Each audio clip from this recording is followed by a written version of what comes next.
ನಮಸ್ಕಾರ. ಅಮೋವಾರ್ತೆಗಳಿಗೆ ಸ್ವಾಗತ. ನಾನು ಅಮೂಲ್ಯ ಬಿಎಂ ಶೆಟ್ಟಿ. ಇದೀಗ ಮುಖ್ಯಾಂಶಗಳು. ಪೆನ್ ಡ್ರೈವ್ನಿಂದ ಲೋಕಸಭಾ ಚುನಾವಣೆಯಲ್ಲಿ ಜೆಡಿಎಸ್ ಅಭ್ಯರ್ಥಿ ಸೋಲಿಗೆ ಕಾರಣ ಮಾಜಿ ಶಾಸಕ ಕೆಎಸ್ ಲಿಂಗೇಶ್ ಹೇಳಿಕೆ.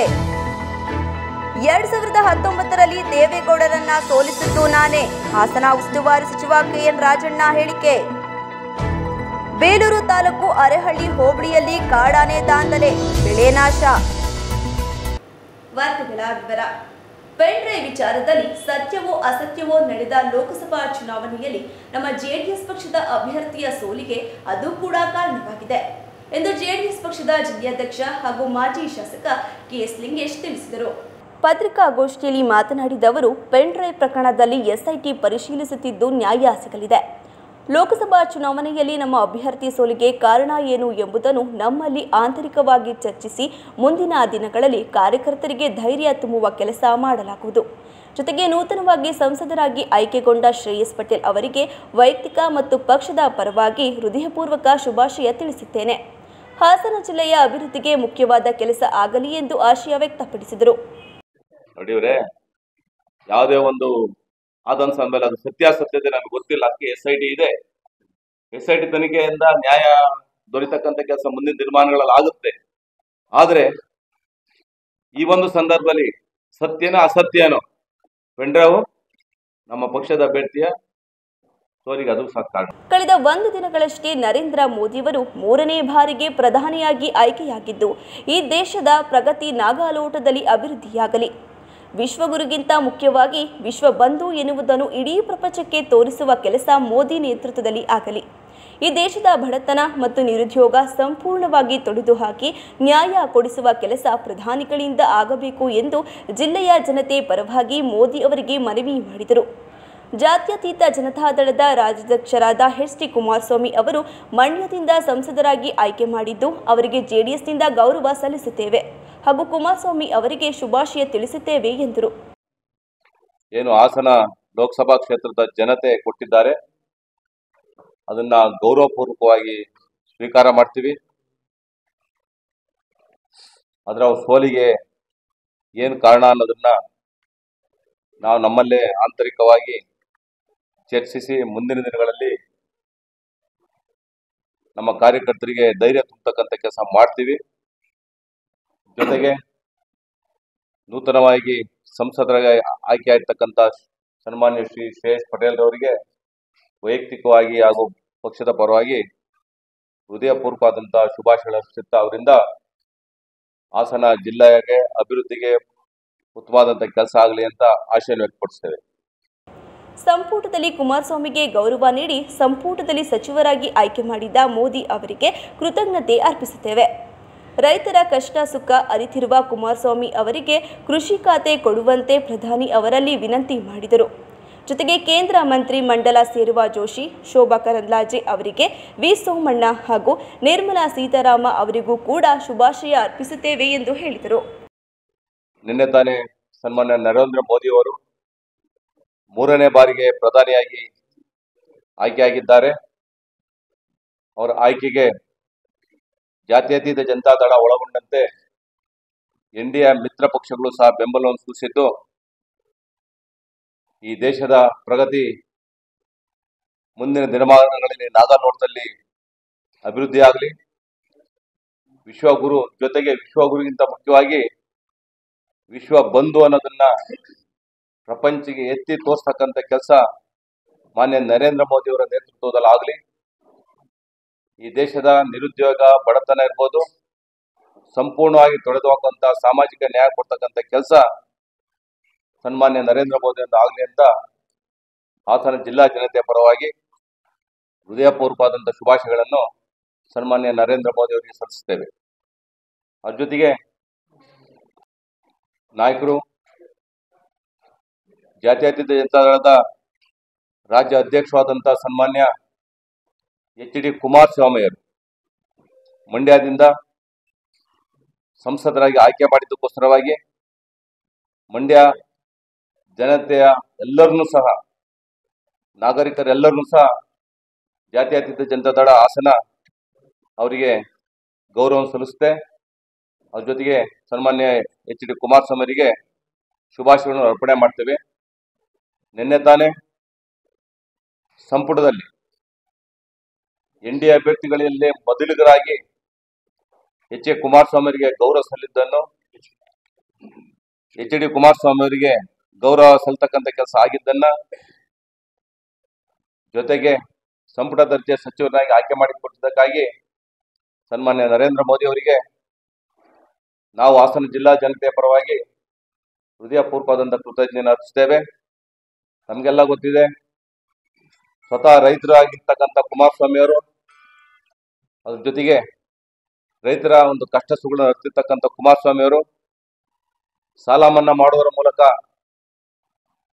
ರೈತರಲ್ಲಿ ಹತ್ತಿರವಾಗಿರ್ತಕ್ಕಂಥ ಕುಮಾರಸ್ವಾಮಿ ಅವರ ಆಶಯದಂತೆ ಅವರಿಗೆ ಕೃಷಿ ಖಾತೆಯನ್ನು ಕೊಡಬೇಕು ಅಂತ ಸನ್ಮಾನ್ಯ ನರೇಂದ್ರ ಮೋದಿ ಅವರನ್ನ ಈ ಸಂದರ್ಭದಲ್ಲಿ ಹಾಸನ ಜಿಲ್ಲಾ ಜನತೆಯ ಪರವಾಗಿ ಅವರನ್ನ ಕಳಕಳಿಯಿಂದ ವಿನಂತಿ ಮಾಡ್ತೇವೆ. ಅದ್ರ ಜೊತೆಗೆ ಈ ಒಂದು ಸಂದರ್ಭದಲ್ಲಿ ಕುಮಾರಸ್ವಾಮಿ ಅವರ ಜೊತೆಗೆ ಒಟ್ಟಿಗೆ ಕರ್ನಾಟಕ ರಾಜ್ಯದ ಪರವಾಗಿ ಮಂತ್ರಿಮಂಡಲ ಸೇರ್ತಕ್ಕಂಥ ಸನ್ಮಾನ್ಯ ಜೋಶಿ ಅವರಿಗೆ, ಸನ್ಮಾನ್ಯ ಶೋಭಾ ಕರಂದ್ಲಾಜೆ ಅವರಿಗೆ, ಹಾಗೆ ಕುಮಾರಿ ಶೋಭಾ ಕರಂದ್ಲಾಜೆ ಅವರಿಗೆ, ಸನ್ಮಾನ್ಯ ವಿ ಸೋಮಣ್ಣನವರಿಗೆ, ಅದ್ರ ಜೊತೆಗೆ ಶ್ರೀಮತಿ ನಿರ್ಮಲಾ ಸೀತಾರಾಮನ್ ಸಹ ನಾವು ಶುಭಾಶಯಗಳನ್ನು. ನಮ್ಮ ಕ್ಷೇತ್ರದಲ್ಲಿ ಬಿಜೆಪಿ 2,000 ಓಟು ಇರಲಿಲ್ಲ. ನಾನು ಅವರಿಗೆ 80,000 ಓಟು ಕೊಡಿಸಿದ್ದೆ. ಅದಕ್ಕೆ ದೇವೇಗೌಡರು ಸೋತರು. ದೇವೇಗೌಡರು ಸೋಲಲು ನಾನೇ ಕಾರಣ, ನಾನೇ ಸೋಲಿಸಿದ್ದು, ಅದರಲ್ಲಿ ಅನುಮಾನ ಏನಿಲ್ಲ. ಹಾಸನ ಜಿಲ್ಲಾ ಉಸ್ತುವಾರಿ ಸಚಿವ KS ರಾಜಣ್ಣ ಹೇಳಿದರು. ಹಾಸನದ ಸಕಲೇಶಪುರದಲ್ಲಿ ಮಾತನಾಡಿದ KN ರಾಜಣ್ಣ, ನಾನು ಹಾಸನ ಜಿಲ್ಲಾ ಉಸ್ತುವಾರಿ ಸಚಿವ. ನನಗೆ ಹಾಸನದ ಚುನಾವಣೆ ಜವಾಬ್ದಾರಿ ಕೊಟ್ಟಿದ್ರು. ಹಾಸನದಲ್ಲಿ ಕಾಂಗ್ರೆಸ್ ಅಭ್ಯರ್ಥಿ ಗೆಲ್ಲಿಸದಿದ್ರೆ ಹಾಸನಕ್ಕೆ ಬರಲ್ಲ ಅಂತ ಹೇಳಿದ್ದೆ. ಈಗ ಗೆಲ್ಲಿಸಿದ್ದಾರೆ. ನನ್ನಿಂದ ಗೆದ್ದಿಲ್ಲ. ಒಗ್ಗಟ್ಟಿಗೆ ಸಿಕ್ಕ ಗೆಲುವು. ಜಿಲ್ಲೆಯಲ್ಲಿ ಎಲ್ಲರೂ ಒಗ್ಗಟ್ಟಾಗಿ ಕೆಲಸ ಮಾಡಿದ್ದಾರೆ. ಎಲ್ಲ ಪಕ್ಷ ಜಾತಿಯವರು ಮತ ಹಾಕಿದ್ದಾರೆ. ಪುಟ್ಟಸ್ವಾಮಿ ಗೌಡರ ಹೆಸರಿನ ಆಧಾರದ ಮೇಲೆ ಹೆಚ್ಚಿನ ಬಹುಮತ ಬರಲು ಸಾಧ್ಯವಾಗಿದೆ. ಈ ಕ್ಷೇತ್ರದ ಜನರು ಗೆಲ್ಲಿಸಿದ್ದಾರೆ ಎಂದು ಅವರಿಗೆ ಅಭಿನಂದನೆ ಸಲ್ಲಿಸಬೇಕು. ನಾನೇ ಗೆಲ್ಲಿಸಿದ್ದೀನಿ ಅಂತ ಹೇಳಿದ್ರೆ ಅದು ದುರಂಕಾರದ ಮಾತಾಗುತ್ತೆ ಎಂದರು. ಈಗ ನೋಡಿ, ನಾನು ಇಲ್ಲಿ ಉಸ್ತುವಾರಿ, ತುಮಕೂರು ಉಸ್ತುವಾರಿ, ನಾನು ಪರಮೇಶ್ ಅವರು ಇಬ್ಬರು ಮಂತ್ರಿಗಳಲ್ಲಷ್ಟೇ. ಉಸ್ತುವಾರಿಗೆ ನನಗೆ ಹಾಸನ ಕೊಟ್ಟಿದ್ರು ಹೊರಪೈಕಳಿಗೆ. ನನಗೇನಂದ್ರೆ ಉಸ್ತುವಾರಿನಲ್ಲಿ ಹಾಸನದಕ್ಕೆ ಹೆಚ್ಚು ಪ್ರಯಾರಿಟಿ ಇತ್ತು. ಮತ್ತೆ ತುಮಕೂರ್ದು ಚುನಾವಣೆ ಬಗ್ಗೆ ನಾನು ಹೆಚ್ಚು ತಲೆ ಕೆಡಿಸ್ಕೊಳ್ಳೋಕೆ ಹೋಗಲಿಲ್ಲ. ನಂದೊಂದು ಕ್ಷೇತ್ರಕ್ಕೆ ಮಾತ್ರ ನಾನು ಸೀಮಿತವಾಗಿ ಇದ್ದೆ, ಇಲ್ಲಿ ಮಧುಗಿರಿ ಕ್ಷೇತ್ರಕ್ಕೆ. ಇಲ್ಲಿ ನೀವು ಮೊದಲೇ ಹೇಳ್ದಂಗೆ ನಾನು ಶಪಥ ಮಾಡಿದ್ದೆ, ನೀವು ಗೆಲ್ಲಿಸಿದ್ರಿ ಅಂತ ಹೇಳಿದ್ರಲ್ಲ, ನಾನು ಹೇಳಿದ್ ನಿಜ. ಶಪಥ ಅಂತ ಭಾವಿಸ್ಬೇಡಿ. ಹಾಸನಲ್ಲಿ ಕಾಂಗ್ರೆಸ್ ಅಭ್ಯರ್ಥಿ ಗೆಲ್ಲದೆ ಇದ್ರೆ ನಾನು ಹಾಸನ ಕಡೆ ಬರೋದಿಲ್ಲ ಅಂತ ಹೇಳಿದ್ದೆ, ಆಯ್ತಾ? ಅಷ್ಟು ನಾನು ಹೇಳಿದಂತ ಮಾತು. ಆ ಮಾತಿಗೆ ಕ್ಷೇತ್ರದ ಜನರು ಎಲ್ಲ ಕಾರಣದಿಂದ ಎಲ್ಲರೂ ಕೂಡ ಒಗ್ಗಟ್ಟಾಗಿ, ಇದರಲ್ಲಿ ಎಲ್ಲ ಜಾತಿ ಮತನೂ ಬಂದಿವೆ, ಎಲ್ಲ ಪಕ್ಷದ ಮತಗಳು ಕೂಡ ಪುಟ್ಟಸ್ವಾಮಿ ಗೌಡರ ಒಂದು ಹೆಸರಿನ ಆಧಾರದ ಮೇಲೆ ಹೆಚ್ಚು ಬಹುಮತ ಬರಲಿಕ್ಕೆ ಸಾಧ್ಯ ಆಗಿದೆ. ಅದರಿಂದ ಈ ಕ್ಷೇತ್ರದ ಜನರು ಗೆಲ್ಲಿಸಿದ್ದಾರೆ ಅಂತ ಹೇಳಿ ನಾನು ಅವ್ರಿಗೆ ಅಭಿನಂದನೆ ಸಲ್ಲಿಸಬೇಕೇ ಹೊರತು ನಾನು ಗೆಲ್ಲಿಸಿದ್ದೀನಿ ಅಂತ ಹೇಳಿಕೊಂಡ್ರೆ ಅದು ನನ್ನ ದುರಹಂಕಾರದ ಮಾತಾಗ್ತದೆ. ಕಳೆದ ಚುನಾವಣೆಯಲ್ಲಿ ದೇವೇಗೌಡರನ್ನ ಸೋಲಿಸಿದ್ದು ನಾನೇ, ಅದರಲ್ಲಿ ಅನುಮಾನ ಏನೂ ಇಲ್ಲ. ನಮ್ಮ ಕ್ಷೇತ್ರದಲ್ಲಿ ಬಿಜೆಪಿ 2,000 ಓಟು ಇರಲಿಲ್ಲ. ನಾನು ಅವರಿಗೆ 80,000 ಓಟು ಕೊಡಿಸಿದ್ದೆ. ಅದಕ್ಕೆ ಅವರು ಸೋತರು. ದೇವೇಗೌಡರು ಸೋಲಲು ನಾನೇ ಕಾರಣ, ನಾನೇ ಸೋಲಿಸಿದ್ದು, ಅದರಲ್ಲಿ ಅನುಮಾನ ಏನಿಲ್ಲ. ತುಮಕೂರಿನಲ್ಲಿ ನಡೆದ ಅನೇಕ ಸಭೆಗಳಲ್ಲಿ ನಾನು ಹೇಳಿದ್ದೇನೆ, ದೇವೇಗೌಡರು ತುಮಕೂರಿಗೆ ಬಂದು ನನ್ನನ್ನು ಸೋಲಿಸಿದೆ ಎಂದು ಎದೆ ಬಡಿದುಕೊಂಡು ಕಣ್ಣೀರಿಟ್ಟರು. ಮುಚ್ಚುಮರೆ ಮಾಡುವ ಅವಶ್ಯಕತೆ ನನಗಿಲ್ಲ ಎಂದು ಹೇಳಿದ್ದಾರೆ. ನಾನು ಸೋಲಿಸಿದ್ದಾನೆ, ಅದರಲ್ಲೇನು ಅನುಮಾನ ಏನಿಲ್ಲ. ನನ್ನ ಕ್ಷೇತ್ರದಲ್ಲೇ ಬಿಜೆಪಿಗೆ 2,000 ಓಟ್ ಇಲ್ಲ ಅಂತ ಕಡೆ ನಾವು 80,000 ಓಟ್ ಕೊಡಿಸಿದ್ದೆ. ಅದರಿಂದ ಅವ್ರು ಸೋತ್ರಷ್ಟೇ. ಸೋಲಿಕ್ಕೆ ನಾನೇ ಕಾರಣ, ನಾನೇ ಸೋಲಿಸಿದವರಲ್ಲಿ ಅನುಮಾನನೇ ಇಲ್ಲ. ನಾನು ನಮ್ಮ ತುಮಕೂರು ಜಿಲ್ಲೆಯಲ್ಲಿ ಬಹಳಷ್ಟು ಸಭೆಗಳಲ್ಲಿ ಹೇಳಿದ್ದೀನಿ, ಇವರು ಬಂದು ಎಲ್ಲ ನಮ್ಮ ಸಭೆಗಳಲ್ಲಿ ನಾನು ಸೋಲಿಸ್ಬಿಟ್ಟಿದ್ದಾನೆ, ಸೋಲಿಸಿ ಅಂತ ಎಲ್ಲ ಎದೆ ಬಡ್ಕೊಂಡಿದ್ದು, ಕಣ್ಣಲ್ಲಿ ನೀರು ಹಾಕಿದ್ದು ನೀವು ಎಲ್ಲ ಮಾಧ್ಯಮಗಳಲ್ಲಿ ತೋರಿಸಿದಿರಿ. ನಾನು ಯಾವುದೋ ಮುಚ್ಚುಮರೆ ಮಾತಾಡೋ ಅವಶ್ಯಕತೆ ನನಗೇನಿಲ್ಲ, ಗೊತ್ತಾಯ್ತಾ? ಅಲ್ಲಿ ಸೋಲಿಸಿದ್ದು ನಾನೇ. ಇಲ್ಲಿ ಎಲ್ಲ ಜಾತಿ ಎಲ್ಲ ಪಕ್ಷದ ಮತದಾರರ ಸಹಕಾರದಿಂದ ಪುಟ್ಟಸ್ವಾಮಿ ಗೌಡ ಒಂದು ಹೆಸರಿನ ಆಧಾರದ ಮೇಲೆ ಇಲ್ಲಿನೂ ಕೂಡ ಶ್ರೇಯಸ್ ಪಟೇಲ್ ಗೆದ್ದಿದ್ದಾರೆ ಅಂತ ಹೇಳಿ ನಾನು ಈ ಕ್ಷೇತ್ರದ ಮತದಾರರಿಗೆ ಅಭಿನಂದನೆಯನ್ನು ಸಲ್ಲಿಸ್ತೇನೆ. ಬೇಲೂರು ತಾಲೂಕಿನ ಅರೇಹಳ್ಳಿ ಹೋಬಳಿಯಾದ್ಯಂತ ಕಾಡಾನೆಗಳ ಉಪಟಳದಿಂದ ಬೆಳೆಗಾರರು ಹಾಗೂ ಕೂಲಿ ಕಾರ್ಮಿಕರು ಹೈರಾಣಾಗಿದ್ದಾರೆ. ಬೀಟಮ್ಮ ಹಾಗೂ ಭುವನೇಶ್ವರಿ ಎಂಬ ಹೆಸರಿನ ಕಾಡಾನೆಗಳ ಗುಂಪು ಕೂಲಿ ಕೆಲಸಕ್ಕೆ ತೆರಳುವಂತಹ ಸಮಯದಲ್ಲಿ ಎದುರುಗೊಳ್ಳುತ್ತಿರುವುದರಿಂದ ಭಯದ ವಾತಾವರಣ ಸೃಷ್ಟಿ ಮಾಡುತ್ತಿವೆ. ತಾವು ಕೆಲಸ ಮಾಡುವಂತಹ ಕಾಫಿ ತೋಟಗಳಿಗೆ ನುಗ್ಗುತ್ತಿರುವ ಕಾಡಾನೆಗಳಿಂದ ಕಾರ್ಮಿಕರು ಕೆಲಸಕ್ಕೆ ರಜೆ ಹಾಕಿ ಮನೆಯಲ್ಲಿ ಕಾಲ ಕಳೆಯುತ್ತಿದ್ದಾರೆ. ಅರೇಹಳ್ಳಿ, ಕೂಗೋಡು, ಕಿತ್ತಾವರ, ಮಲಸಾವರ, ಬ್ಯಾದನೆ, ಲಿಂಗಾಪುರ ಗ್ರಾಮಗಳ ಸುತ್ತಮುತ್ತ ಕಾಡಾನೆಗಳು ಹಗಲು ರಾತ್ರಿ ಸಂಚಾರ ಮಾಡುತ್ತಿದ್ದು, ಪಟಾಕಿ ಸದ್ದು ಮತ್ತು ಆನೆಗಳ ಗೀಳಿನ ಶಬ್ದಕ್ಕೆ ಜನಸಾಮಾನ್ಯರು ಬೆಚ್ಚಿ ಬೀಳುತ್ತಿದ್ದಾರೆ. ಅನುಘಟ್ಟ ಗ್ರಾಮದ ಪುಟ್ಟಯ್ಯರವರ ತೋಟಕ್ಕೆ ಮರಿಯೊಂದಿಗೆ ಬಂದಂತಹ 2 ಕಾಡಾನೆಗಳು ತೆಂಗು, ಬಾಳೆ, ಶುಂಠಿ, ಅಡಿಕೆ, ಕೃತಕ ನೀರಾವರಿಗೆ ಬಳಸುತ್ತಿದ್ದ ಪೈಪ್ ಪರಿಕರಗಳು, ಕೋಳಿಗೂಡಿನ ರಕ್ಷಣೆಗೆ ಬಳಸುತ್ತಿದ್ದ ಮಿಷಿನ್ ಅನ್ನು ನಾಶಪಡಿಸಿವೆ. ಮನೆ ಬಳಿ ಬಡಿತಿರುವ ಕಾಡಾನೆಗಳಿಂದ ತುಂಬಾ ನಷ್ಟವಾಗುತ್ತಿದೆ. ಬೆಳೆ ನಾಶವಾದ ಹಿನ್ನೆಲೆ ಅರಣ್ಯ ಇಲಾಖೆಗೆ ಪರಿಹಾರಕ್ಕಾಗಿ ಅರ್ಜಿ ಸಲ್ಲಿಸಿ 2-3 ದಿನಗಳಾದರೂ ಯಾವೊಬ್ಬ ಸಿಬ್ಬಂದಿಯೂ ಇತ್ತ ಕಡೆ ಸುಳಿಯುತ್ತಿರುವುದು ಬೇಸರ ತಂದಿದೆ ಎಂದು ಗ್ರಾಮಸ್ಥರು ಬೇಸರ ವ್ಯಕ್ತಪಡಿಸಿದರು. ನರೇಂದ್ರ ಮೋದಿ ದೇಶದ ಪ್ರಧಾನಿಯಾಗಿ ಹಾಗೂ ಮೈತ್ರಿ ಅಭ್ಯರ್ಥಿ ಎಚ್.ಡಿ. ಕುಮಾರಸ್ವಾಮಿ ಅವರು ಕ್ಯಾಬಿನೆಟ್ ಸಚಿವರಾಗಿ ಪ್ರಮಾಣ ವಚನ ಸ್ವೀಕರಿಸಿದ ಹಿನ್ನೆಲೆಯಲ್ಲಿ ಹಾಸನ ನಗರದ ಹೇಮಾವತಿ ಪ್ರತಿಮೆ ಮುಂಭಾಗ ಪಟಾಕಿ ಸಿಡಿಸಿ ಸಿಹಿ ಹಂಚುವುದರ ಮೂಲಕ ಜೈಕಾರ ಹಾಕಿ ಸಂಭ್ರಮಿಸಿದರು ಹಾಗೂ ಕೃಷಿ ಸಚಿವ ಸ್ಥಾನ ನೀಡುವಂತೆ ಆಗ್ರಹಿಸಿದರು. ಇದೇ ವೇಳೆ ಜೆಡಿಎಸ್ ಜಿಲ್ಲಾಧ್ಯಕ್ಷ ಕೆಎಸ್ ಲಿಂಗೇಶ್ ಮಾಧ್ಯಮದೊಂದಿಗೆ ಮಾತನಾಡಿ, ಭಾರತದ ಇತಿಹಾಸದಲ್ಲಿ ಹೊಸ ಮನ್ವಂತರಕ್ಕೆ ದಾರಿ ಎಂದರೆ ತಪ್ಪು ಆಗಲಾರದು. ಎನ್ಡಿಎ ಕೇಂದ್ರ ಸರ್ಕಾರದ ಮುಖ್ಯಸ್ಥರಾಗಿ ಸನ್ಮಾನ್ಯ ನರೇಂದ್ರ ಮೋದಿಯವರು 3ನೇ ಬಾರಿಗೆ ಪ್ರಧಾನಿಯಾಗಿ ಪ್ರಮಾಣ ವಚನ ಸ್ವೀಕರಿಸುತ್ತಿರುವುದು ನಮಗೆಲ್ಲ ಸಂತೋಷವಾಗಿದೆ. ಮಾಜಿ ಪ್ರಧಾನಿ ಎಚ್.ಡಿ. ದೇವೇಗೌಡರ ಆಶೀರ್ವಾದದಿಂದ ಎಚ್.ಡಿ. ಕುಮಾರಸ್ವಾಮಿಯವರ ಶಕ್ತಿ, ಅದೇ ರೀತಿ ಯಡಿಯೂರಪ್ಪ ಅವರ ಆಶೀರ್ವಾದ ಹಾಗೂ ವಿಜಯೇಂದ್ರ ಅವರ ಶಕ್ತಿ ಎಲ್ಲ ಒಗ್ಗೂಡಿದ ಹಿನ್ನೆಲೆಯಲ್ಲಿ ಎನ್ಡಿಎ ಅಭ್ಯರ್ಥಿಗಳು ಕನ್ನಡದಾದ್ಯಂತ 2 ಮೈತ್ರಿಯಿಂದ ರಾಜ್ಯದಲ್ಲಿ ಸುಮಾರು 19 ಜನರು ಗೆದ್ದು ಇಂದು ಕೇಂದ್ರ ಸರ್ಕಾರ ರಚನೆ ಮಾಡಲು ಪ್ರಮುಖ ಪಾತ್ರ ವಹಿಸಿದೆ.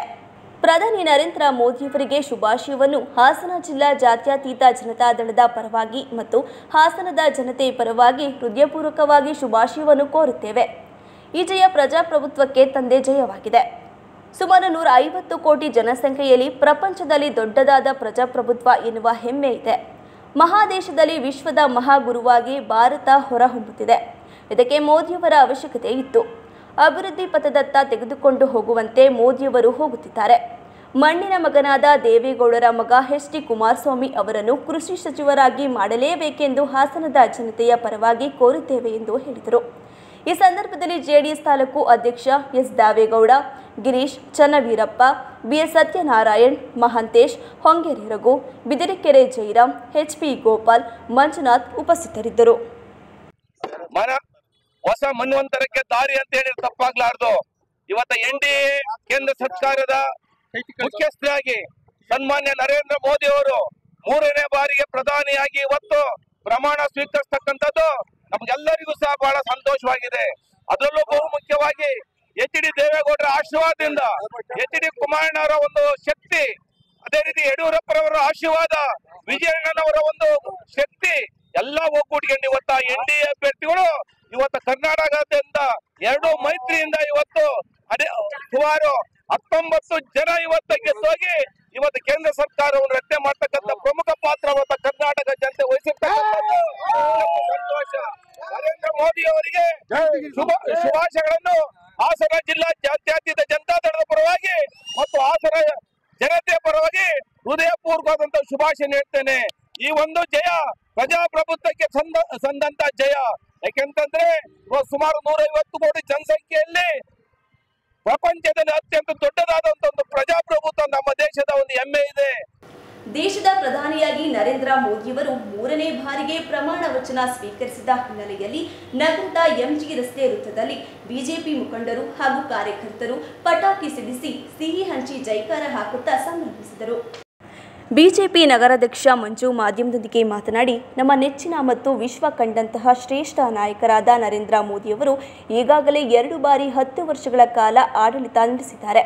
ಇವರ ಕಾಲದಲ್ಲಿ ಭಾರತ ದೇಶ ಅತ್ಯಂತ ಪ್ರಬಲವಾಗಿ ಹೊರಹೊಮ್ಮಿದೆ. ಅವರು ಕೈಗೊಂಡಂತಹ ಕೆಲಸ ಕಾರ್ಯಗಳು, ಕಾರ್ಯಚಟುವಟಿಕೆಗಳು ಗಮನಾರ್ಹವಾದ ಅಂಶಗಳಿವೆ. ಅವುಗಳಲ್ಲಿ ಸ್ವಚ್ಛ ಭಾರತ ಯೋಜನೆ, ಮೇಕ್ ಇನ್ ಇಂಡಿಯಾ, ದಿಲ್ India, digital India, Pradhan Mantri Awas ಯೋಜನೆ, ಫಸಲ್ ಬಿಮಾ ಯೋಜನೆ ಸೇರಿದಂತೆ ಸಾಕಷ್ಟು ಹಲವಾರು ಯೋಜನೆಗಳನ್ನು ಭಾರತದ ದೇಶದ ಜನತೆಗೆ ಕೊಟ್ಟಿದ್ದಾರೆ. ಎಲ್ಲವೂ ಕೂಡ ಯಶಸ್ವಿಯಾಗಿ ಭಾರತ ದೇಶ ಇಡೀ ವಿಶ್ವದಲ್ಲೇ ಬಲಿಷ್ಠ ರಾಷ್ಟ್ರವಾಗಿ ನಿರ್ಮಾಣವಾಗುತ್ತಿದೆ. ಇನ್ನು ರಕ್ಷಣಾ ವಿಚಾರದಲ್ಲಿ ಭಾರತ ದೇಶ ಹಿಂದೆಂದೂ ಕಾಣದಂತಹ ಭದ್ರತೆಯನ್ನು ನಮ್ಮ ದೇಶಕ್ಕೆ ಒದಗಿಸಿಕೊಂಡಿದೆ. ಆಂತರಿಕ ಭದ್ರತೆ, ವಿದೇಶಾಂಗ ನೀತಿ ಆಗಿರಬಹುದು, ಕೈಗಾರಿಕಾ ಉದ್ಯಮ ಆಗಿರಬಹುದು, ಜೊತೆಗೆ ರೈಲ್ವೆ ವಿಚಾರದಲ್ಲೂ ಕೂಡ ಅತ್ಯಂತ ಆಧುನಿಕ ರೈಲ್ವೆಯನ್ನು ಕಾಣುತ್ತಿದ್ದೇವೆ. ವಿಮಾನಯಾನವೂ ಕೂಡ ಅಭಿವೃದ್ಧಿಯನ್ನು ಕಂಡಿದ್ದೇವೆ. ನೂರಾರು ವರ್ಷಗಳಿಂದ ಭಾರತದ ಹಿಂದೂ ಧರ್ಮದ ಜನಗಳಲ್ಲಿ ಇದ್ದಂತಹ ಯೋಜನೆಯಾದ ರಾಮ ಮಂದಿರ ನಿರ್ಮಾಣವನ್ನು ಪ್ರಧಾನಿ ನರೇಂದ್ರ ಮೋದಿಯವರು ಈಡೇರಿಸಿಕೊಟ್ಟಿದ್ದಾರೆ. ಮುಂದೆನೂ ಕೂಡ ನಮ್ಮ ದೇಶವನ್ನು ಸುಭದ್ರವಾಗಿ ಮುನ್ನಡೆಸಿ ಮೂರನೇ ಆರ್ಥಿಕ ಶಕ್ತಿಯಾಗಿ ಮುನ್ನಡೆಗೆ ತರಲು ಪ್ರಯತ್ನ ಪಡುತ್ತಿದ್ದಾರೆ. ಅವರ ಯೋಜನೆ ಸಾಕಾರಗೊಳ್ಳಲಿ ಹಾಗೂ ಹಾಸನ ಜನತೆ ಪರವಾಗಿ ಶುಭಾಶಯವನ್ನು ಕೋರುವುದಾಗಿ ಹೇಳಿದರು. ಈಗಾಗಲೇ ಅವರು 2 ಬಾರಿ ಅಂದರೆ 10 ವರ್ಷ ಆಡಳಿತ ನಡೆಸಿದ್ದು, ಇವರ ಕಾಲದಲ್ಲಿ ಭಾರತ ದೇಶವು ಅತ್ಯಂತ ಪ್ರಬಲ ದೇಶವಾಗಿ ಹೊರಹೊಮ್ಮಿದೆ. ಅವರು ಕೈಗೊಂಡಂತ ಕೆಲಸ ಕಾರ್ಯಗಳು, ಕಾರ್ಯಚಟುವಟಿಕೆಗಳು ಕೆಲವು ಗಮನಾರ್ಹವಾದಂಥ ಅಂಶಗಳಿದ್ದು, ಅದರಲ್ಲಿ ಕೆಲವಾದಂಥ ಸ್ವಚ್ಛ ಭಾರತ್ ಯೋಜನೆ ಇರ್ಬೋದು, ಸ್ಕಿಲ್ ಇಂಡಿಯಾ ಇರ್ಬೋದು, ಮೇಕ್ ಇನ್ ಇಂಡಿಯಾ ಇರ್ಬೋದು, ಡಿಜಿಟಲ್ ಇಂಡಿಯಾ ಇರ್ಬೋದು, ಪ್ರಧಾನಮಂತ್ರಿ ಆವಾಸ್ ಯೋಜನೆ ಇರ್ಬೋದು, ಪ್ರಧಾನಮಂತ್ರಿ ಫಸಲ್ ಬಿಮಾ ಯೋಜನೆ ಇರ್ಬೋದು, ಉಜ್ವಲ ಯೋಜನೆ ಇರ್ಬೋದು, ಹೀಗೆ ಸಾಕಷ್ಟು ಯೋಜನೆಗಳನ್ನ ಭಾರತ ದೇಶದ ಜನತೆಗೆ ಕೊಟ್ಟಿದ್ದಾರೆ. ಹಾಗೂ ಅವೆಲ್ಲವೂ ಕೂಡ ಯಶಸ್ವಿಯಾಗಿ ಇವತ್ತು ಭಾರತ ದೇಶ ಇಡೀ ವಿಶ್ವದಲ್ಲೇ ಒಂದು ಬಲಿಷ್ಠ ರಾಷ್ಟ್ರವಾಗಿ ನಿರ್ಮಾಣ ಆಗ್ತಾ ಇದೆ. ಇವತ್ತು ರಕ್ಷಣಾ ವಿಚಾರದಲ್ಲಿ ಭಾರತ ದೇಶ ಹಿಂದೆಂದೂ ಕಾಣದಂತ ಭದ್ರತೆಯನ್ನ ನಮ್ಮ ದೇಶಕ್ಕೆ ಒದಗಿಸಿಕೊಂಡಿದೆ. ಹಾಗೂ ಆಂತರಿಕ ಈ ಸಂದರ್ಭದಲ್ಲಿ ಬಿಜೆಪಿ ಯುವ ಮೋರ್ಚಾ ಜಿಲ್ಲಾಧ್ಯಕ್ಷ ಪುನೀತ್, ಬಿಜೆಪಿ ಮುಖಂಡರಾದ ಅನ್ನಪೂರ್ಣ, ಪುರುಷೋತ್ತಮ್, ಪ್ರದೀಪ್, ಶ್ರೀಕಾಂತ್, ಪ್ರಸನ್ನ, ಪ್ರೀತಿವರ್ಧನ್ ಉಪಸ್ಥಿತರಿದ್ದರು. ಇದೀಗ ಜಾಹೀರಾತು.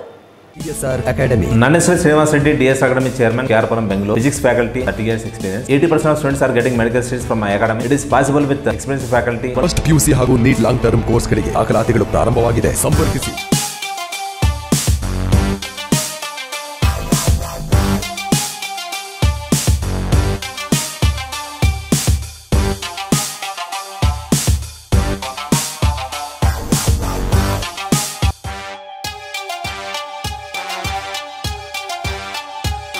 ಎಲ್ರಿಗೂ ನಮಸ್ಕಾರ. ನನ್ನ ಹೆಸರು ಓಂಪ್ರಿಯ ಅಂತ. ನಾವು ಹೊಳೆನರಸೀಪುರ. ನಾನು ಈ ಸತಿ ನೀಟ್ ಕೋಚಿಂಗ್ ನ DSR ಅಕಾಡೆಮಿ ಬೆಂಗಳೂರಲ್ಲಿ ತಗೊಂಡೆ. ಆಸ್ ಎಕ್ಸ್ಪೆಕ್ಟೆಡ್ 630 ಮಾರ್ಕ್ಸ್ ಈ ಸತಿ ಬಂದಿದೆ. ಇನ್ DSR ಅಕಾಡೆಮಿ ಬಗ್ಗೆ ಹೇಳಬೇಕು ಅಂದ್ರೆ ತುಂಬಾ ಚೆನ್ನಾಗಿದೆ. ಫ್ಯಾಕಲ್ಟೀಸ್ ಎಲ್ಲ ತುಂಬಾ experienced. My name is Gautami Reddy. I am from Mubagal. I am a 4th year student, medical student. I was searching for a good institution, and at that time I got in DSR Medical Academy. My name is Monica Reddy. I scored this year 600 marks. Sir took utmost care in physics. Physics was a subject which everyone would lack. ನಾವು ಜಯರಾಮ್ ರೆಡ್ಡಿ ಅಂತ, ನಾವು ಚಕ್ಕದೊಡ್ಡಿ ಗ್ರಾಮ. ನಾವು carpenter ಕೆಲಸ ಮಾಡಿಕೊಂಡು ಮಕ್ಕಳನ್ನ ಓದಿಸಿದೆ. ನಾನು 600 marks ತೆಗೆದಿದ್ದಾರೆ, ರ್ಯಾಂಕ್ ಸ್ಟೂಡೆಂಟ್ ಆಗಿದ್ದಾರೆ. DSR ಅಕಾಡೆಮಿಯಲ್ಲಿ ಕಲಿಸಿದ್ದಕ್ಕೆ ದೊಡ್ಡ ಮಗಳು ಡಾಕ್ಟರ್ ಆಯ್ತು, ಚಿಕ್ಕ ಮಗಳನ್ನು ಡಾಕ್ಟರ್ ಆಯ್ತು. DSR ನೀಟ್ ಅಕಾಡೆಮಿ ಮತ್ತು ನೀಟ್ ಲಾಂಗ್ ಟರ್ಮ್ ಕೋರ್ಸ್ಗೆ ಅಡ್ಮಿಷನ್ ಆಗಲು ಈಗ ಕೇವಲ 1,80,000 ರೂಗಳು. ನಾವು ಮಾಡುವ ಚಾಲೆಂಜ್, ನಮ್ಮಲ್ಲಿ ಕೋರ್ಸ್ ಮಾಡಿ ಮೆಡಿಕಲ್ ಸೀಟ್ ಸಿಗದೇ ಇದ್ದರೆ ₹50,000 ವಾಪಸ್ ನೀಡಲಾಗುವುದು. ಫಸ್ಟ್ PUC ಹಾಗೂ ನೀಟ್ ಲಾಂಗ್ ಟರ್ಮ್ ಕೋರ್ಸ್ಗಳಿಗೆ ದಾಖಲಾತಿಗಳು ಪ್ರಾರಂಭವಾಗಿದೆ. ಸಂಪರ್ಕಿಸಿ.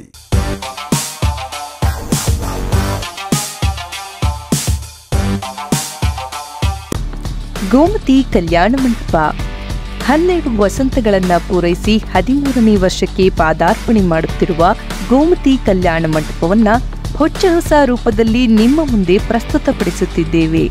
ಅತ್ಯಾಧುನಿಕವಾಗಿ ನವೀಕರಣಗೊಂಡ ಕಲ್ಯಾಣ ಮಂಟಪದಲ್ಲಿ 1500 ಜನರು ಪಾಲ್ಗೊಳ್ಳಬಹುದಾದ ಬ್ಯಾಂಕ್ವೆಟ್ ಹಾಲ್, 700 ಜನರು ಊಟ ಮಾಡಬಹುದಾದ ಡೈನಿಂಗ್ ಹಾಲ್ ಇದ್ದು, ಮದುವೆ, ಬೀಗರ ಔತಣ, ನಾಮಕರಣ ಮತ್ತು ಎಲ್ಲ ಶುಭ ಸಮಾರಂಭಗಳಿಗೆ ಸಸ್ಯಾಹಾರಿ ಮತ್ತು ಮಾಂಸಾಹಾರಿ ಔತಣಗಳಿಗೆ ಹಾಲ್ ಅನ್ನು ನೀಡಲಾಗುತ್ತದೆ.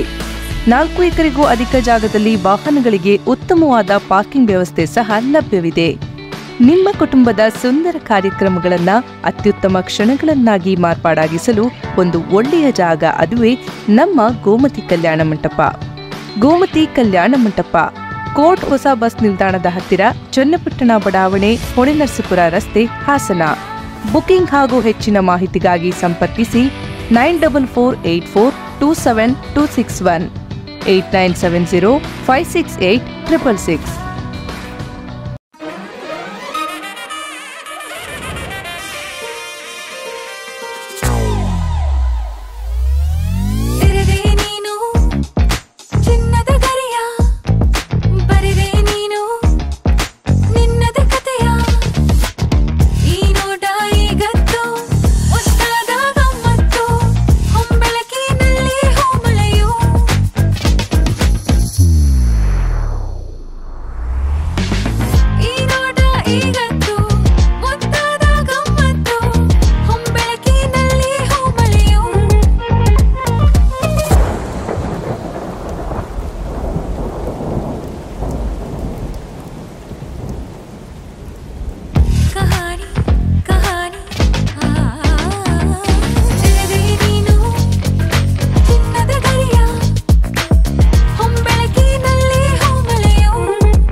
Celebrating the brides of now.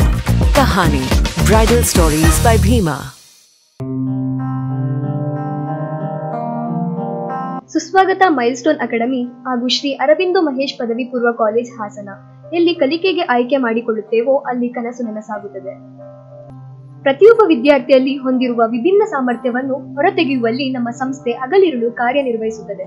ನಮ್ಮ ಕಾಲೇಜಿನಲ್ಲಿ ಪಿಯುಸಿ, ಸೈನ್ಸ್, ಕಾಮರ್ಸ್ ವಿಭಾಗಗಳಿದ್ದು ಜೊತೆಗೆ ವೃತ್ತಿಪರ ಕೋರ್ಸುಗಳಾದಂತಹ JEE, ನೀಟ್ ಮತ್ತು KCT ಪ್ರಾರಂಭಿಕ ಹಂತದಲ್ಲಿ ಅಂದರೆ ಪ್ರಥಮ ಪಿಯುಸಿ ಇಂದಲೇ ತರಬೇತಿ ನಡೆಸುವುದರಿಂದ ನಮ್ಮ ಕಾಲೇಜಿಗೆ ದಾಖಲಾಗುವ ವಿದ್ಯಾರ್ಥಿಗಳು ಹೊರಗೆ ಯಾವುದೇ ಹೆಚ್ಚಿನ ತರಬೇತಿ ತೆಗೆದುಕೊಳ್ಳುವ ಅವಶ್ಯಕತೆ ಇರುವುದಿಲ್ಲ. ಪ್ರತಿಯೊಂದು ವಿಷಯಕ್ಕೂ ಸಂಬಂಧಿಸಿದಂತೆ 15 ವರ್ಷಗಳಿಗಿಂತ ಹೆಚ್ಚು ಅನುಭವ ಮತ್ತು ನುರಿತ ಉಪನ್ಯಾಸಕರ ತಂಡ ನಮ್ಮ ಕಾಲೇಜಿನದ್ದಾಗಿದ್ದು ಪ್ರತಿಯೊಬ್ಬ ಉಪನ್ಯಾಸಕರು ವಿದ್ಯಾರ್ಥಿಗಳನ್ನು ವೈಯಕ್ತಿಕ ಕ್ರಮವಾಗಿ ಸಲಹೆ ಸೂಚನೆ ನೀಡುತ್ತಾ ವಿದ್ಯಾರ್ಥಿಗಳಿಗೆ ವಿಶೇಷ ತರಗತಿಗಳನ್ನು ಆಯೋಜಿಸುವುದರ ಮೂಲಕ ಪ್ರೀತಿ ಮತ್ತು ಕಾಳಜಿಯೊಂದಿಗೆ ಸೂಕ್ತ ಕಲಿಕಾ ನಿರ್ದೇಶನಗಳನ್ನು ನೀಡುತ್ತಾ ವಿದ್ಯಾರ್ಥಿಗಳ ಸರ್ವತೋಮುಖ ಅಭಿವೃದ್ಧಿಗೆ ನಮ್ಮ ಕಾಲೇಜ್ ದಿನನಿತ್ಯ ಶ್ರಮಿಸುತ್ತದೆ.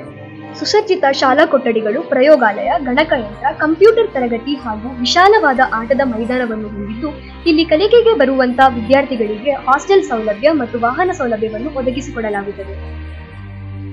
10ನೇ ತರಗತಿಯ ನಂತರ ನಿಮ್ಮ ಭವಿಷ್ಯದ ಹೂಡಿಕೆ ಶ್ರೀ ಅರವಿಂದೋ ಮಹೇಶ್ ಪದವಿ ಪೂರ್ವ ಕಾಲೇಜಿನ ಆಯ್ಕೆ ನಿಮ್ಮದಾಗಿದ್ದರೆ ಶಿಕ್ಷಣದ ಸಂಪೂರ್ಣ ಜವಾಬ್ದಾರಿ ನಮ್ಮದಾಗಿರುತ್ತದೆ. ಹಿಂದೆ ಭೇಟಿ ಕೊಡಿ milestone academy, Shri Aurobindo Mahesh PU college Hassan.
Furniture and interior, ಹಾಸನದ ಅತಿ ದೊಡ್ಡ ಫರ್ನಿಚರ್ ಶೋರೂಮ್.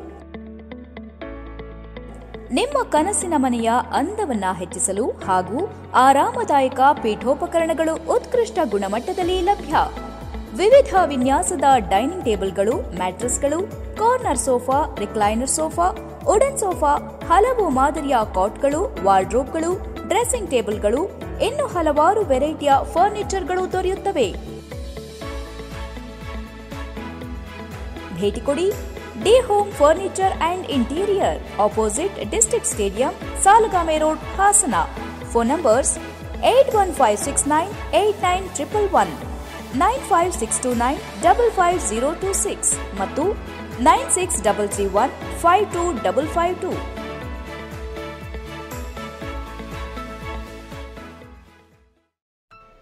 ರಾಜ್ಕಮಲ್ ಜುವೆಲ್ಲರ್ಸ್, ಅರ್ಕಲಗೂಡಿನ ಹೆಸರಾಂತ ರಾಜ್ಕಮಲ್ ಜುವೆಲ್ಲರ್ಸ್, ಚಿನ್ನ ಮತ್ತು ಬೆಳ್ಳಿ ಆಭರಣಗಳ ಎಕ್ಸ್ಕ್ಲೂಸಿವ್ ಶೋರೂಮ್. ರಾಜ್ಕಮಲ್ ಜುವೆಲ್ಲರ್ಸ್, ನಮ್ಮಲ್ಲಿ ಅಪ್ಪಟ ಬಂಗಾರದ 916 ಹಾಲ್ಮಾರ್ಕ್ ಹಾಗೂ ಕೆಡಿಎಂ ಚಿನ್ನದ ಆಭರಣಗಳು ಮತ್ತು 80 ಹಾಗೂ 92.5 ಹಾಲ್ಮಾರ್ಕ್ನ ಬೆಳ್ಳಿಯ ಆಭರಣಗಳು ಲಭ್ಯವಿದೆ. ಅಲ್ಲದೆ ಸಾಂಪ್ರದಾಯಿಕ ಶೈಲಿಯಿಂದ ಅತ್ಯಾಧುನಿಕ ಶೈಲಿಯವರೆಗೂ ವಿವಿಧ ನಮೂನೆಯ ಅತ್ಯಾಕರ್ಷಕವಾದ ಬೆಳ್ಳಿ ಬಂಗಾರದ ಆಭರಣಗಳು ನಿಮ್ಮ ಕೈಗೆಟುಕುವ ದರದಲ್ಲಿ ದೊರೆಯುತ್ತದೆ. ನಮ್ಮಲ್ಲಿ emerald gold items, antique gold, temple jewellery, handmade jewellery ಸಹ ದೊರೆಯುತ್ತದೆ. ಹಾಗೂ ಬೆಳ್ಳಿಯ ದೀಪಗಳು, ಬೆಳ್ಳಿಯ ಚೈನ್ಗಳು, ಉಂಗುರಗಳು, ಬ್ರಾಸ್ಲೆಟ್ಗಳು ವಿವಿಧ ವಿನ್ಯಾಸಗಳಲ್ಲಿ ನಿಮ್ಮ ಕೈಗೆಟುಕುವ ದರದಲ್ಲಿ ದೊರೆಯುತ್ತದೆ. ನಿಮ್ಮ ಶುಭ ಸಮಾರಂಭಗಳಿಗೆ ಅಡ್ವಾನ್ಸ್ ಬುಕಿಂಗ್ ಸಹ ಲಭ್ಯವಿದೆ. ಪ್ಲೇಸ್ಟೋರ್ನಲ್ಲಿ ನಮ್ಮದೇ ಆದ ರಾಜ್ಕಮಲ್ ಜುವೆಲ್ಲರ್ಸ್ ಮೊಬೈಲ್ ಅಪ್ಲಿಕೇಶನ್ ಲಭ್ಯವಿದ್ದು ಅದನ್ನ ಡೌನ್ಲೋಡ್ ಮಾಡಿ 100 ಆಭರಣ ನಾಣ್ಯಗಳನ್ನು ಸ್ವೀಕರಿಸಿ ಮತ್ತು ಅದನ್ನು ನಮ್ಮ ಶಾಪ್ಗೆ ಭೇಟಿ ನೀಡಿ ಆಭರಣ ಖರೀದಿಸುವಾಗ ಉಪಯೋಗಿಸಿಕೊಳ್ಳಿ. ಇನ್ನು ಮುಂದೆ ಡಿಜಿಟಲ್ ಚಿನ್ನ ಖರೀದಿ ಹಾಗೂ ಮಾರಾಟ ವ್ಯವಸ್ಥೆ, ಮನೆಯಿಂದ ಸಿಪ್ ಪಾವತಿ ವ್ಯವಸ್ಥೆ, ಇಂದಿನ ಚಿನ್ನದ ದರವನ್ನ ಕಾಯ್ದಿರಿಸಿ ನಂತರ ಖರೀದಿ ಮಾಡುವುದು, ಪ್ರೀತಿ ಪಾತ್ರರಿಗೆ ಈ ಉಡುಗೊರೆ ಕಾರ್ಡ್ ಹಾಗೂ ಹೊಸ ಆಫರ್ಸ್ ಹಾಗೂ ಅಜೇಯ ಡೀಲ್ಸ್ಗಳಿಗಾಗಿ ನಮ್ಮ ಮೊಬೈಲ್ ಅಪ್ಲಿಕೇಶನ್ ಅನ್ನ ಎಂದೇ ಡೌನ್ಲೋಡ್ ಮಾಡಿ. Rajkamal jewellers, number 7, municipal complex, ಪೇಟೆ ಮುಖ್ಯ ರಸ್ತೆ, ಅರಕಲಗೂಡು. ಹೆಚ್ಚಿನ ಮಾಹಿತಿಗಾಗಿ ಸಂಪರ್ಕಿಸಿ ಮೊಬೈಲ್ ಸಂಖ್ಯೆ 9164020916 9945916393. ರಾಜ್ಕಮಲ್ ಜುವೆಲ್ಲರ್ಸ್. ಮತ್ತೊಮ್ಮೆ ಅಮೋಘ ವಾರ್ತೆಗಳಿಗೆ ಸ್ವಾಗತ. ಕಾಮಧೇನು ಸಹಕಾರಿ ವೃದ್ಧಾಶ್ರಮದ ಆವರಣದಲ್ಲಿ ನಿರ್ಮಿಸಿರುವ ಹೆಬ್ಬಾರ್ ಆಲಯದ ನೂತನ ಕಟ್ಟಡ ಉದ್ಘಾಟನೆ ಮತ್ತು ದಿವಂಗತ ಗುರುರಾಜು ಹೆಬ್ಬಾರ್ ಅವರ ಪ್ರತಿಮೆ ಅನಾವರಣವನ್ನು ಜಿಲ್ಲಾ ಒಕ್ಕಲಿಗರ ಸಂಘದ ಅಧ್ಯಕ್ಷರಾದ ಜಿಎಲ್ ಮುದ್ದೇಗೌಡರು ನೆರವೇರಿಸಿದರು. ನಂತರ ಮಾತನಾಡಿದ ಅವರು, ಡಾಕ್ಟರ್ ಗುರುರಾಜ್ ಹೆಬ್ಬಾರ್ ತಂದೆಯವರು ಪರಿಚಯವಿದ್ದು ಲಕ್ವ ಹೊಡೆದವರಿಗೆ ಔಷಧಿ ಕೊಡುವ ಒಂದು ಪದ್ಧತಿ ಇತ್ತು. ಅನೇಕ ಜನರು ಹೋಗಿ ಚಿಕಿತ್ಸೆ ಪಡೆಯುತ್ತಿದ್ದರು. ಅದೇ ರೀತಿ ಹೆಬ್ಬಾರ್ ಡಾಕ್ಟರ್ ಕೂಡ ಹಾಸನಕ್ಕೆ ಬಂದು ತಮ್ಮ ಅವಧಿಯಲ್ಲಿ ಅದ್ಭುತವಾದ ಕೆಲಸವನ್ನು ಮಾಡಿದ್ದಾರೆ. ಇಂತಹ ಸೇವೆ ಮಾಡುವುದು ಅಷ್ಟು ಸುಲಭದ ಕೆಲಸವಲ್ಲ. ಎಲ್ಲರಿಂದ ದೇಣಿಗೆ ಪಡೆದು ಹಿರಿಯ ನಾಗರಿಕರಿಗೆ ಆಶ್ರಯವನ್ನು ಇಲ್ಲಿ ಕೊಟ್ಟು ಜೀವನ ಉತ್ತಮವಾಗಿರಲೆಂದು ಅವಕಾಶ ಮಾಡಿಕೊಟ್ಟಿದ್ದಾರೆ. ಇದಕ್ಕೆ ಬಹಳಷ್ಟು ಜನ ಹಾಸನ ಜನತೆಗೆ ಸಹಾಯವನ್ನು ಮಾಡಿದ್ದಾರೆ ಎಂದರು. ಇಂತಹ ಸಂಸ್ಥೆ ಹಾಸನದಲ್ಲಿ ಮಾಡಿರುವುದು ನಮಗೆಲ್ಲ ಗೌರವ ತಂದಿದೆ. ಇಲ್ಲಿ ಬೆಳೆದಂಥ ಮಕ್ಕಳು ದೇಶ ವಿದೇಶಗಳಲ್ಲಿ ಹೋಗಿ ಅವರ ಬಾಳನ್ನು ಅಭಿವೃದ್ಧಿಪಡಿಸಿಕೊಂಡಿದ್ದಾರೆ. ಈ ಸಂಸ್ಥೆ ಕಟ್ಟಿದ ಮಹಾನುಭಾವರಾದ ಡಾಕ್ಟರ್ ಹೆಬ್ಬಾರನ್ನು ಯಾವಾಗಲೂ ಹೆಬ್ಬಾರನ್ನು ನೆನೆಯಬೇಕಾದದ್ದು ಬಹಳ ಮುಖ್ಯವಾಗಿದೆ ಎಂದು ಕಿವಿಮಾತು ಹೇಳಿದರು. ಮತ್ತು ಅವರ ತಂದೆಯರ ಪರಿಚಯ ನನಗಿತ್ತು. ಡಾಕ್ಟರ್ ಹೆಬ್ಬಾರ್ ಅವರ ತಂದೆಯವರು ಲಕ್ವ ಹೊಡೆದವರಿಗೆ ಔಷಧಿ ಕೊಡ್ತಾ ಇದ್ದು ಅಂತ ಒಂದು ಪ್ರತೀತಿ ಇತ್ತು.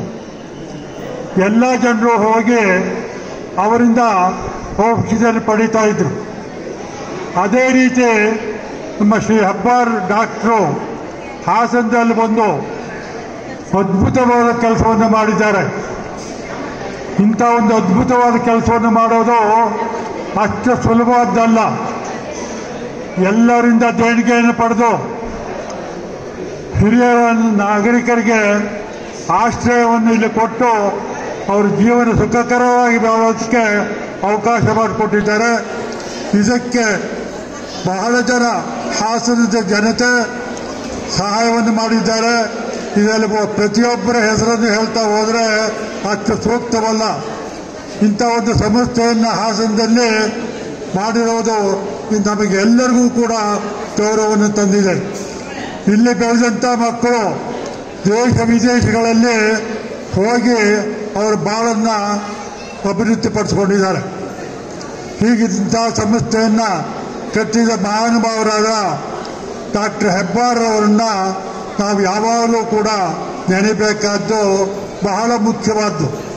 ಇವತ್ತಿನ ದಿವಸ ಅದರ ಕಾರ್ಯಕಾರಿ ಸಮಿತಿಯ ಎಲ್ಲ ಸದಸ್ಯರು ಸೇರಿ, ಹಿರಿಯ ನಾಗರಿಕರೆಲ್ಲರೂ ಸೇರಿ, ಹಾಸನದ ಇಡೀ ಜನತೆ ನೋಡಿದಾಗ ಹೆಬ್ಬಾರ್ ಅವರಲ್ಲಿ ಎಷ್ಟು ಪ್ರೀತಿಯನ್ನು ಇಟ್ಕೊಂಡಿದ್ರು ಜನ ಅನ್ನೋದು ಗೊತ್ತಾಗುತ್ತೆ. ಅವರ ನೆನಪಿಗಾಗಿ ಈ ಒಂದು ಕಟ್ಟಡವನ್ನು ಕಟ್ಟಿರೋದು ಬಹಳ ಸಂತೋಷ. ಇದು ಚೆನ್ನಾಗಿ ಬೆಳೀಲಿ ಅನ್ನೋದು ನನ್ನ ಆಶಯ. ಅದೇ ರೀತಿ ಅವರು ಕಟ್ಟಿದಂಥ ಒಂದು ಸಂಸ್ಥೆಯಲ್ಲಿ ಅವರ ಪ್ರತಿಮೆಯನ್ನು ಅಳವಡಿಸುತ್ತಾ ಇರೋದು ಹೆಮ್ಮೆಯ ವಿಷಯ. ಇದನ್ನು ನಾವು ಸಂತೋಷದಿಂದ ಇವತ್ತು ಈ ಕೆಲಸವನ್ನು ಮಾಡಿದ್ದೀವಿ. ಎಲ್ಲ ಹಿರಿಯ ನಾಯಕರು ಬಂದಿದ್ದೀರಿ. ಇದಕ್ಕಿಂತ ಹೆಚ್ಚಾಗಿ ನಾನು ನಿಮ್ಮನ್ನೆಲ್ಲ ನೋಡಿದಾಗ ನನ್ನ ವಯಸ್ಸು ಜಾಸ್ತಿ ಆಗಿಲ್ಲ ಅಂತ ತಿಳ್ಕೊಂಡಿದ್ದೀನಿ. ಇಲ್ಲಿ ನನಗಿಂತ ಹೆಚ್ಚಾದ ವಯಸ್ಕರು ಕೂಡ ಬಹಳ ಜನ ಬಂದಿದ್ದೀರಿ ಅಂತ ಕಾಣ್ತದೆ. ಇದೇ ವೇಳೆ ಕಾಮಧೇನು ಸಹಕಾರ ವಿದ್ಯಾಶ್ರಮ ಅಧ್ಯಕ್ಷ ಎಂ ಮಾಧವಾಶನ್ಯೆ, ಜಿಲ್ಲಾ ಅಂಗವಿಕಲರ ಕಲ್ಯಾಣಾಧಿಕಾರಿ ಕೆಆರ್ ಅನುಪಮ, ಭಾರತೀಯ ರೆಡ್ ಕ್ರಾಸ್ ಸೊಸೈಟಿ ಅಧ್ಯಕ್ಷ HP. Mohan, doctor Abdul Basheer, KP Puttaswamy, ವಿದ್ಯಾಶ್ರಮದ ಉಪಾಧ್ಯಕ್ಷ ಮುತ್ತತ್ತಿ ರಾಜಣ್ಣ, ಖಜಾಂಚಿ ಎಚ್.ಟಿ. ಶಾಂತಿ ಪ್ರಸಾದ್, ನಿರ್ದೇಶಕರಾದ HC. Anand, BC. Ravikumar, K. Chandrashekar, P. Jayaram, G. Prathibha, Indiramurthy, Jayalakshmi, Rajanna, Raju Gururu, H. Guruprasad Gowda, NS. Krishnaiyengar, G. Chandrashekar, KH. Paramesh, MR. Amrutha, Venkataram ಉಪಸ್ಥಿತರಿದ್ದರು. ಬೇಲೂರು ಕರವೇ ಪ್ರವೀಣ್ ಶೆಟ್ಟಿ ಬಳಗದ ವತಿಯಿಂದ ಬಸ್ ನಿಲ್ದಾಣದಲ್ಲಿ ಸಾರ್ವಜನಿಕರಿಗೆ ಮೂಲಭೂತ ಸೌಕರ್ಯ ಕಲ್ಪಿಸಿದ ಹಿನ್ನೆಲೆಯಲ್ಲಿ ಕರವೇ ತಾಲೂಕು ಅಧ್ಯಕ್ಷ ಭೋಜೇಗೌಡ ಅವರ ನೇತೃತ್ವದಲ್ಲಿ ನಿಲ್ದಾಣದಲ್ಲಿ ಸಾರ್ವಜನಿಕರೊಂದಿಗೆ ಬೇಲೂರು ಬಸ್ ನಿಲ್ದಾಣದಲ್ಲಿ ಪ್ರತಿಭಟನೆ ನಡೆಸಿದರು. ಈ ವೇಳೆ ಮಾತನಾಡಿದ ಕರವೇ ಅಧ್ಯಕ್ಷ ಭೋಜೇಗೌಡ, ಪ್ರತಿನಿತ್ಯ ಸಾವಿರಾರು ಪ್ರಯಾಣಿಕರು ಹಾಗೂ ವಿದ್ಯಾರ್ಥಿಗಳು ಬೇರೆ ಬೇರೆ ತಾಲೂಕುಗಳಿಗೆ ಹಾಗೂ ಇನ್ನಿತರ ಕೆಲಸಗಳಿಗೆ ತೆರಳುತ್ತಾರೆ. ಆದರೆ ಇಲ್ಲಿರುವ ಅಧಿಕಾರಿಗಳು ಬೇಜವಾಬ್ದಾರಿಯಿಂದ ಸಾರ್ವಜನಿಕರೊಂದಿಗೆ ಉಡಾಫೆಯಿಂದ ಮಾತನಾಡುತ್ತಾರೆ. ಪ್ರಯಾಣಿಕರಿಗೆ ಯಾವುದೇ ಮೂಲಭೂತ ಸೌಕರ್ಯಗಳಿಲ್ಲ. ಅಲ್ಲದೆ ಬಸ್ಗಳು ಮಳೆ ಬಂದಂತಹ ಸಂದರ್ಭದಲ್ಲಿ ಸೋರುತ್ತವೆ. ಅಲ್ಲದೆ ಬಂದಂತಹ ಪ್ರಯಾಣಿಕರಿಗೆ ಕುಡಿಯುವ ನೀರಿನ ತೊಂದರೆ ಇದೆ ಎಂದು ಆಕ್ರೋಶ ವ್ಯಕ್ತಪಡಿಸಿದರು. ಇಲ್ಲಿ ಉಡಾಫೆ ಅಂದ್ರೆ ಬರೀ ಇವ್ರಿಗೆ ಮಾತ್ರ ಅಲ್ಲ, ಟಿಸಿಗಳಲ್ಲ, ಇವ್ರ ದೌರ್ಜನ್ಯ ಬಹಳಷ್ಟಿದೆ. ಅದ್ರ ಜೊತೆಗೆ ಕಂಡಕ್ಟರ್ ಡ್ರೈವರ್ಗಳದ್ದು ಬಹಳ ಉಡಾಫೆ ಇದೆ. ಅವರು ಈಗ ಸಾರ್ವಜನಿಕರನ್ನ ಟಿಸಿಗಳನ್ನ ಕೇಳೋದು ಅವ್ರು ಇರೋದೇ ಸಾರ್ವಜನಿಕರ ಸೇವೆ ಮಾಡ್ಲಿಕ್ಕೋಸ್ಕರವಾಗಿ. ಅವ್ರನ್ನ ಕೇಳಕ್ ಹೋದ್ರೆ ಇವ್ರು ಬಂದು ಆವಾಜ್ ಹಾಕೋದು, ಹೊಡೆಯಕ್ ಬರೋ ಅಂತ ಪರಿಸ್ಥಿತಿಗಳು ಇಲ್ಲಿ ಬೇಲೂರಲ್ಲಿ ನಿರ್ಮಾಣ ಆಗ್ತಿದ್ದಾವೆ. ಇದರಲ್ಲಿ MLAಗಳು ಅಧಿಕಾರಿಗಳ ಮೇಲೆ ಏನು ಹಿಡಿತ ಸಾಧಿಸ್ತಿಲ್ಲ ಅಂತೇಳಿ ಕಾಣಿಸ್ತದೆ. ಅದಕ್ಕೋಸ್ಕರವಾಗಿ ಈ ತರ ಅಧಿಕಾರಿಗಳು ಬಹಳ ದುರಾಡಳಿತಕ್ಕೆ ಇಳಿದಿದ್ದಾರೆ. ಅದು ಒಂದೇ ಅಲ್ಲ, ಇವತ್ತು ನೋಡಿ ಕುಡಿಯೋ ನೀರಿನ ವ್ಯವಸ್ಥೆ ಇಲ್ಲ ಬಸ್ ಸ್ಟ್ಯಾಂಡ್ ಒಳಗಡೆ. ಯಾಕೆ ವ್ಯವಸ್ಥೆ ಮಾಡಿಲ್ಲ? ಬಸ್ಗಳು ಸೋರ್ತಿದ್ದಾವೆ. ಇವತ್ತು ನೀವು ಚೀಕನಹಳ್ಳಿ ಮಾರ್ಗ ಹೋಗೋ ಇರ್ಬೋದು, ಮತ್ತೆ ಸಕಲೇಶ್ಪುರ ಮಾರ್ಗ ಹೋಗೋ ಬಸ್ ಇರ್ಬೋದು, ನೀವು ಸೋರ್ತಿದ್ದಾವೆ. ನೋಡಿ ಇಲ್ಲಿ BL ಆಚಾರ್ಯ ಯಾಕ್ರಿ ಇವ್ರದ್ದು ಮನೆ ಬೋರ್ಡ್ ಹಾಕಿದ್ದಾರೆ ಇಲ್ಲಿ ನೋಡಿ. ಅವರು ಯಾವ ರೂಟಿಗೆ ಹೋಗ್ಬೇಕು ಅನ್ನೋದು ಒಳಗಡೆ ಇದೆ. ಇವರೆಲ್ಲ ಇವರು ದುಡ್ಡು ಕೊಡ್ತಾರೆ ಅಂತ ಹೇಳ್ಬಿಟ್ಟು ಎರಡೂ ಕಡೆ ಅವ್ರದ್ದೇ BL ಆಚಾರ್ಯ ಅವ್ರದ್ದು. ಬರೀ ಜ್ಯುವೆಲರ್ ಶಾಪಿಗೋಸ್ಕರ ಅಡ್ವರ್ಟೈಸ್ ಮಾಡಕ್ಕೆ ಇದು ಇರೋದು ಬಸ್ ಸ್ಟ್ಯಾಂಡ್ ಇರೋದು. ಇವರು ಈ ತರ ದುರಾಡಳಿತನ ನಿಲ್ಲಿಸಬೇಕು. ಇಲ್ಲದೆ ಹೋದ್ರೆ ಈ ತರ ಅಧಿಕಾರಿಗಳು ನಮ್ಮ ಬೇಲೂರಿಗೆ ಬೇಕಾಗಿಲ್ಲ. ನಾವು MLA ಗಮನಕ್ಕೆ ತರ್ತಿರೋದೊಂದೇ, ಈ ತರ ಅಧಿಕಾರಿಗಳನ್ನ ಬೇಲೂರಿಂದ ಕಿತ್ತಾಕಿ ಒಳ್ಳೆ ಅಧಿಕಾರಿಗಳನ್ನ ನೇಮಕ ಮಾಡಿ ಸಾರ್ವಜನಿಕರೊಂದಿಗೆ ಸೌಜನ್ಯವಾಗಿ ವರ್ತಿಸಬೇಕು. ಇಲ್ಲದೆ ಹೋದ್ರೆ ನಾವು ಸಂಘಟನೆ ಏನ್ ಮಾಡಬೇಕು, ಇಲ್ಲ ನಾವೇ ಬುದ್ಧಿ ಕಲಿಸ್ತೀವಿ ಬೇಕಾದ್ರೆ, ಅದಕ್ಕೂ ನಾವು ರೆಡಿ ಇದೀವಿ ಅಂತ ಹೇಳಲಿಕ್ಕೆ ಇಷ್ಟಪಡ್ತೀನಿ. ಈ ಸಂದರ್ಭದಲ್ಲಿ ಉಪಾಧ್ಯಕ್ಷರಾದ ರಾಘವೇಂದ್ರ ಹೊಳ್ಳ, ಕಾರ್ಯದರ್ಶಿ ಜಯಪ್ರಕಾಶ್ ಮಾಳೆಗೆರೆ, ಅರುಣ್ ಸಿಂಗ್, ಮಂಜು ಆಚಾರ್, ಕಾರ್ಯದರ್ಶಿ ಕಾರ್ತಿಕ್, ಯುವ ಘಟಕದ ಅಧ್ಯಕ್ಷ ಸತೀಶ್, ನವೀನ್, ಹುಸೇನ್, ರತ್ನಾಕರ್, ಮಂಜುನಾಥ್, ಸತೀಶ್, ಕೋಳಿಚಂದ್ರು, ದೇವ್ ಪ್ರಸಾದ್, ತೀರ್ಥಕುಮಾರ್, ಸಲ್ಮಾನ್, ರೈತ ಸಂಘದ ನಂಜಪ್ಪ ಹಾಜರಿದ್ದರು. ನೀಟ್ ಯುಜಿ ಪರೀಕ್ಷೆಯಲ್ಲಿ ಮತ್ತು ಫಲಿತಾಂಶದಲ್ಲಿನ ಲೋಪವನ್ನು ಸರಿಪಡಿಸಿ ವಿದ್ಯಾರ್ಥಿಗಳ ಬೇಡಿಕೆಯನ್ನು ಈಡೇರಿಸಬೇಕಾಗಿ ಮತ್ತು NTA ಭ್ರಷ್ಟಾಚಾರದ ಬಹಿರಂಗಪಡಿಸಲು ಸಿಬಿಐ ತನಿಖೆಗೆ ನೀಡಬೇಕೆಂದು ಆಗ್ರಹಿಸಿ ಎಬಿವಿಪಿ ನೇತೃತ್ವದಲ್ಲಿ ವಿದ್ಯಾರ್ಥಿಗಳು ನಗರದ ಹೇಮಾವತಿ ಎಬಿವಿಪಿ ವಿಭಾಗ ಸಂಚಾಲಕ ಜಿ ಗಿರೀಶ್ ಮಾಧ್ಯಮದೊಂದಿಗೆ ಮಾತನಾಡಿ, PUC ನಂತರ ವೈದ್ಯಕೀಯ ಶಿಕ್ಷಣ ಪಡೆಯಲು ದೇಶಾದ್ಯಂತ ಕಡ್ಡಾಯವಾಗಿ ನೀಟ್ ಅಥವಾ national eligibility come entrance test ಜಾರಿಯಲ್ಲಿದೆ. ಈ ಪರೀಕ್ಷೆಯಲ್ಲಿ ಹಲವು ಕೇಂದ್ರಗಳಲ್ಲಿ ಅಕ್ರಮ ನಡೆದಿರುವುದು ಸಹ ಕಂಡುಬರುತ್ತದೆ. 67 ವಿದ್ಯಾರ್ಥಿಗಳು ಈ ಪರೀಕ್ಷೆಯಲ್ಲಿ 720ಕ್ಕೆ 720 ಅಂಕಗಳನ್ನು ಪಡೆದು ಪ್ರಥಮ ಸ್ಥಾನ ಪಡೆದಿರುತ್ತಾರೆ. ಆದರೆ ಕಳೆದ ಬಾರಿ ಪರೀಕ್ಷೆ ನಡೆದಾಗ ಈ ಪರೀಕ್ಷೆಯಲ್ಲಿ ಕೇವಲ ಒಬ್ಬರು ಮಾತ್ರ ಪ್ರಥಮ ಸ್ಥಾನ ಪಡೆದಿದ್ದರು. ಆದರೆ ಈ ಬಾರಿ 67 ವಿದ್ಯಾರ್ಥಿಗಳು ಪ್ರಥಮ ಸ್ಥಾನ ಪಡೆದಿರುವುದು ಸಂಶಯಕ್ಕೆ ಕಾರಣವಾಗಿದೆ. ಹರಿಯಾಣದ ಒಂದೇ ಕೊಠಡಿಯ 6 ವಿದ್ಯಾರ್ಥಿಗಳು 720ಕ್ಕೆ 720 ಅಂಕಗಳನ್ನು ಪಡೆದು ಪ್ರಥಮ ಸ್ಥಾನ ಪಡೆದಿರುವುದು ಎಲ್ಲರ ಸಂಶಯಕ್ಕೂ ಕಾರಣವಾಗಿದೆ. ಈ ಪರೀಕ್ಷೆಯಲ್ಲಿ 24 ಲಕ್ಷ ವಿದ್ಯಾರ್ಥಿಗಳು ಪರೀಕ್ಷೆ ಬರೆದಿದ್ದು 571 ಕೇಂದ್ರಗಳಲ್ಲಿ ಮತ್ತು 14 ವಿದೇಶಿ ಕೇಂದ್ರಗಳಲ್ಲಿ ಸಹ ಪರೀಕ್ಷೆ ನಡೆದಿದೆ. ಅದಲ್ಲದೆ ನೀಟ್ ಪರೀಕ್ಷೆಯಲ್ಲಿ ಒಂದು ಪ್ರಶ್ನೆಗೆ 4 ಅಂಕಗಳು ಇರುತ್ತವೆ. ಒಂದು ಪ್ರಶ್ನೆ ತಪ್ಪು ಆದರೆ ಅದಕ್ಕೆ 1 ಅಂಕವನ್ನು ಕಡಿತಗೊಳಿಸಲಾಗುತ್ತದೆ, ಅಂದರೆ ನೆಗೆಟಿವ್ ಅಂಕ ಇರುತ್ತದೆ. 180 ಪ್ರಶ್ನೆಗಳಲ್ಲಿ 179 ಉತ್ತರ ನೀಡಿದ್ದು, ಒಂದು ಉತ್ತರ ತಪ್ಪಾಗಿದ್ದರೂ 715 ಅಂಕ ಬರಬೇಕು ಎಂದರು. ಆದರೆ ಬಹಳಷ್ಟು ಪರೀಕ್ಷೆ ಬರೆದ ವಿದ್ಯಾರ್ಥಿಗಳಿಗೆ 718, 719 ಅಂಕ ಬಂದಿದೆ. ಈ ರೀತಿ ಬರಲಿಕ್ಕೆ ಸಾಧ್ಯವೇ ಇರುವುದಿಲ್ಲ. ಎಂದು ಅವೈಜ್ಞಾನಿಕವಾಗಿರುತ್ತದೆ. ಮೇ 5ರಂದು ಪರೀಕ್ಷೆ ನಡೆದ ದಿನ ಹರಿಯಾಣದ ಕೆಲವು ಕಡೆ ಪರೀಕ್ಷೆಯಲ್ಲಿ ಅಕ್ರಮ ಆಗಿರುವುದು ಮತ್ತು ಪ್ರಶ್ನೆ ಪತ್ರಿಕೆ ನೀಡುವುದರಲ್ಲಿ ತಪ್ಪಾಗಿರುವುದು ಸಾಬೀತಾಗಿದೆ ಮತ್ತು ಬಿಹಾರದ ಕೆಲವು ಕಡೆ ಅಕ್ರಮಗಳು ಸಾಬೀತಾಗಿ ಅಪರಾಧಿಗಳನ್ನು ಬಂಧಿಸಲಾಗಿದೆ. ಈ ರೀತಿಯ ಮೇಲ್ನೋಟಕ್ಕೆ ಸಹ NTA ಪರೀಕ್ಷೆಯಲ್ಲಿ ಅಕ್ರಮ ಎಸಗಿರುವುದು ಮತ್ತು ಪರೀಕ್ಷೆಗೆ ಪೂರ್ವಭಾವಿ ತಯಾರಿ ಇಲ್ಲದಿರುವುದು ಸಹ ಕಂಡುಬರುತ್ತದೆ. ಇದರಿಂದ ಸಾಕಷ್ಟು ವಿದ್ಯಾರ್ಥಿಗಳಿಗೆ ನಷ್ಟವಾಗಿರುತ್ತದೆ ಮತ್ತು ಸಾಕಷ್ಟು ವಿದ್ಯಾರ್ಥಿಗಳು ನೇಣಿಗೆ ಶರಣಾಗಿದ್ದಾರೆ. ತುಂಬ ಸೂಚನೀಯವಾಗಿದೆ. ಆದ್ದರಿಂದ ನೊಂದ ವಿದ್ಯಾರ್ಥಿಗಳ ಬೇಡಿಕೆಯನ್ನು ಈಡೇರಿಸಬೇಕಾಗಿ ಮತ್ತು ಸೂಕ್ತ ನ್ಯಾಯ ಕೊಡಿಸಿ ತಪ್ಪಿತಸ್ಥರನ್ನು ಬಂಧಿಸಿ ಈ ವಿಷಯದ ಕುರಿತು ಸೂಕ್ತ ಮತ್ತು ನಿಷ್ಪಕ್ಷಪಾತವಾದ ತನಿಖೆ ನಡೆಸಲು CBIಗೆ ವಹಿಸುವಂತೆ ಆಗ್ರಹಿಸಿದರು.